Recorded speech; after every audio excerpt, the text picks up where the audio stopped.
Madame, Monsieur, bonjour. On est dans une occasion vraiment spéciale au Canada parce que même s'il n'y a pas d'élection comme telle en ce moment, on a quand même l'occasion de faire un choix important. On a l'occasion de choisir le chef de l'opposition officielle. En ce moment, effectivement, le NPD cherche un chef, puis c'est les membres du NPD qui vont avoir le droit de voter pour choisir le chef du NPD et donc le chef de l'opposition et donc aussi éventuellement le prochain premier ministre du Canada. Ben, moi, je vous inviterais, tout le monde, là, à prendre des cartes de membres de tous les partis politiques importants. Je ne sais pas si c'est permis là, de prendre des cartes de membres de tous les partis politiques, mais prenez des cartes de membres des partis politiques que vous trouvez importants. Puis si jamais parmi les cartes de membres de partis politiques que vous prenez, il y a une carte de membre du NPD, ben, vous allez avoir la chance en mars prochain de choisir le peut-être prochain premier ministre du Canada, mais de choisir de façon certaine le chef de l'opposition du Parlement canadien. Moi, je pense que c'est une occasion intéressante. Il faut prendre ces occasions-là quand elles passent. Puis il faut prendre l'occasion non seulement pour voter, mais pour débattre aussi avant l'élection du chef, pour réfléchir ensemble, pour voir de quelle manière qu'on pourrait améliorer ce grand pays-là.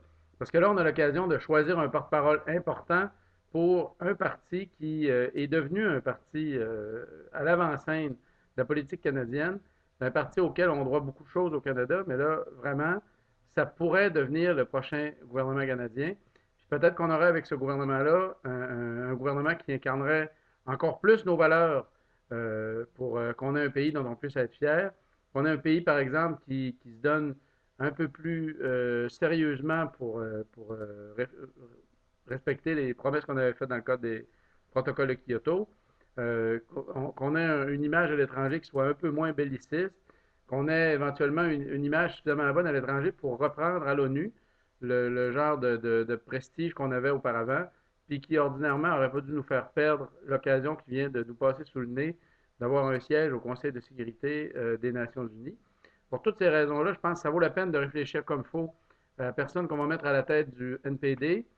Pour pouvoir le choisir, ben, il faut prendre sa carte de membre du NPD, fouiller un peu sur Internet, carte de membre du NPD, puis vous allez facilement trouver les documents nécessaires pour avoir votre carte de membre.